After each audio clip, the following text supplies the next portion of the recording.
Assalamualaikum warahmatullahi wabarakatuh. Selamat pagi anak-anakku sekalian semuanya. Selamat pagi ayah, selamat pagi bunda, selamat pagi Ananda. Semoga semuanya dalam keadaan sehat walafiat. Seperti biasa di pagi hari ini kita belajar bersama di PJJ online berikutnya. Mudah-mudahan di suasana pagi hari ini semuanya dalam keadaan sehat walafiat tentunya.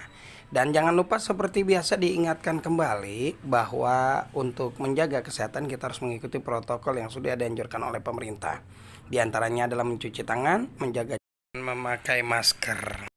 Materi yang akan kita pelajari pada kesempatan pagi hari ini adalah yang pertama, mengamati bentuk kerjasama di keluarga, sekolah, dan di masyarakat. Dan yang kedua adalah melakukan gerak tari daerah.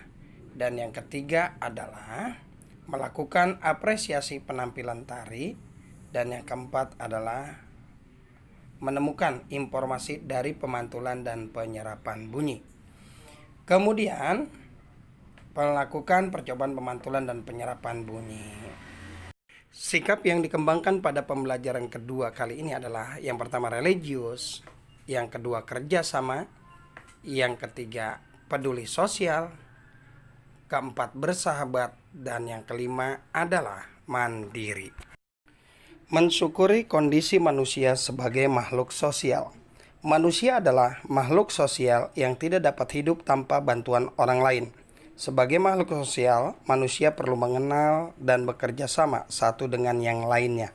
Kodrat manusia sebagai makhluk sosial patut kita syukuri dan jalankan dengan sebaik-baiknya. Mengamati bentuk-bentuk kerjasama. Kita adalah makhluk sosial. Status berbagai makhluk sosial melekat pada diri setiap individu. Kita tidak dapat bertahan hidup hanya dengan mengandalkan diri sendiri. Sejak lahir sampai meninggal dunia, manusia memerlukan bantuan orang lain atau kerjasama dengan orang lain. Sebagai makhluk sosial, manusia tidak mungkin hidup menyendiri. Adanya gotong royong, kasih sayang, dan ingin dihormati menunjukkan manusia memerlukan manusia lain. Oleh karena itu, setiap individu merupakan bagian dari lingkungan sosial yang lebih luas. Secara berturut-turut, lingkungan keluarga, lingkungan masyarakat, lingkungan bangsa, dan lingkungan negara.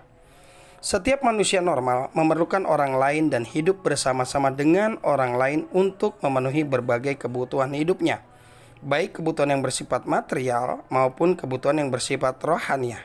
Kegotong royongan merupakan contoh nyata betapa manusia atau setiap individu memerlukan orang lain untuk memenuhi kebutuhan hidupnya. Di kelas, kalian juga memenuhi banyak keragaman. Ada temanmu yang gemuk, ada yang kurus, ada temanmu yang berambut keriting, ada juga yang berambut lurus. Ada temanmu yang terlahir dari keluarga kaya, ada juga yang terlahir dari keluarga sederhana. Masih banyak keragaman lain yang dapat kalian temukan di kelas. Walaupun beragam, kita harus tetap saling menolong.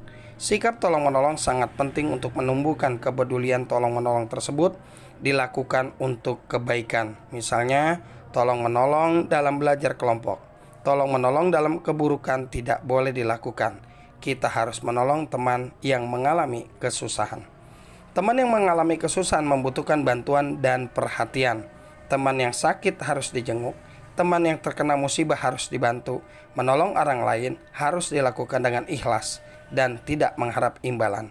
Kita dapat menolong orang lain sesuai kemampuan kita. Menuliskan sikap tolong-menolong.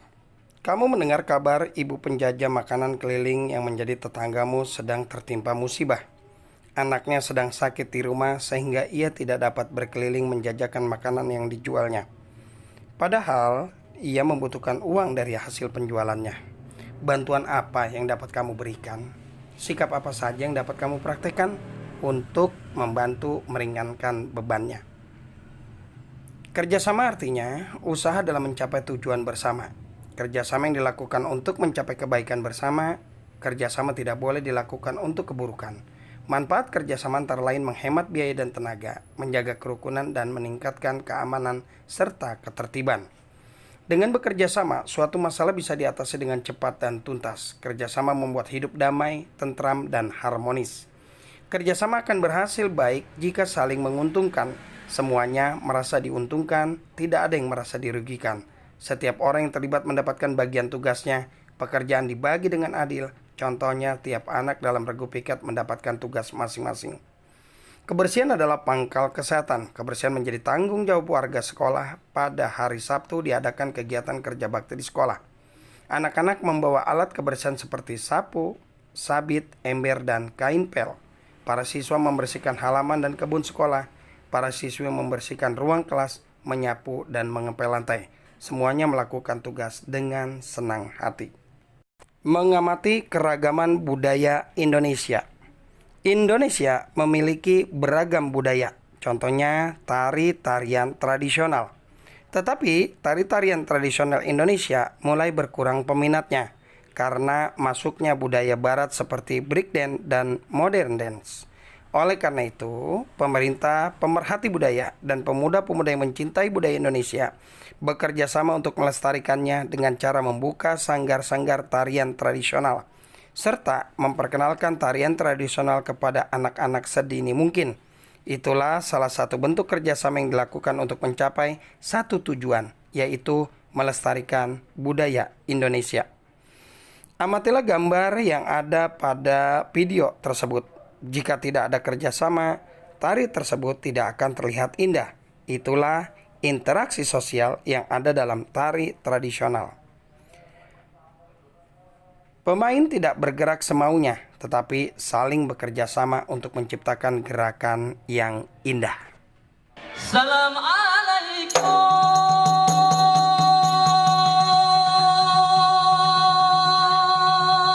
Tepuk tangannya dong untuk adik-adik kita. Kamu ucapkan ke Bandung Raka.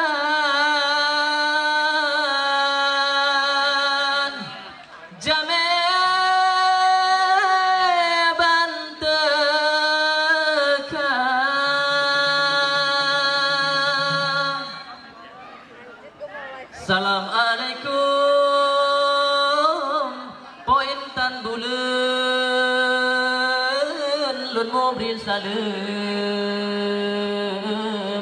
kuari lingka kejametika karena salam nabi kun sunah jarota mumat syaraf mulia.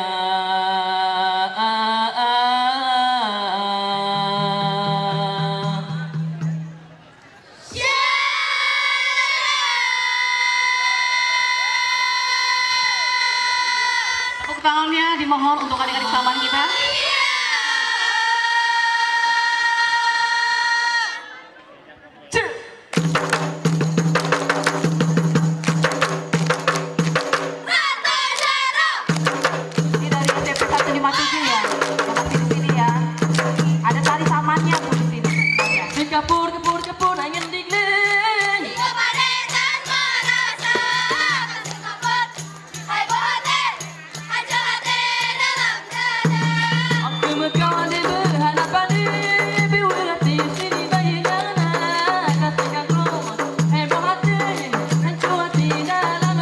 Anak-anakku sekalian, kita akhiri pelajaran kita pada pagi hari ini. Tugas kalian adalah mendiskusikan tentang tolong-menolong yang ada di halaman 122. Kemudian mengerjakan tugas yang ada di halaman 124, yaitu kerjasama yang pernah kulakukan. Jadi ada 4 kerjasama.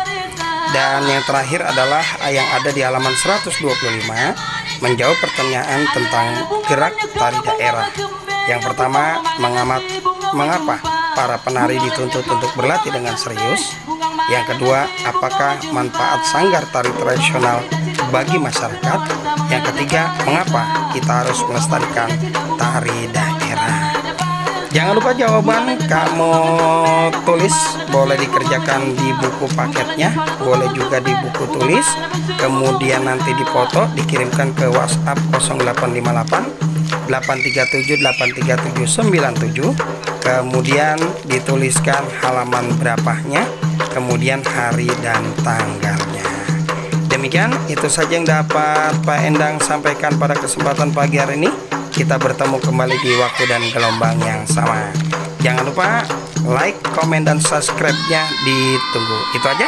Assalamualaikum warahmatullahi wabarakatuh. Terima kasih. Mohon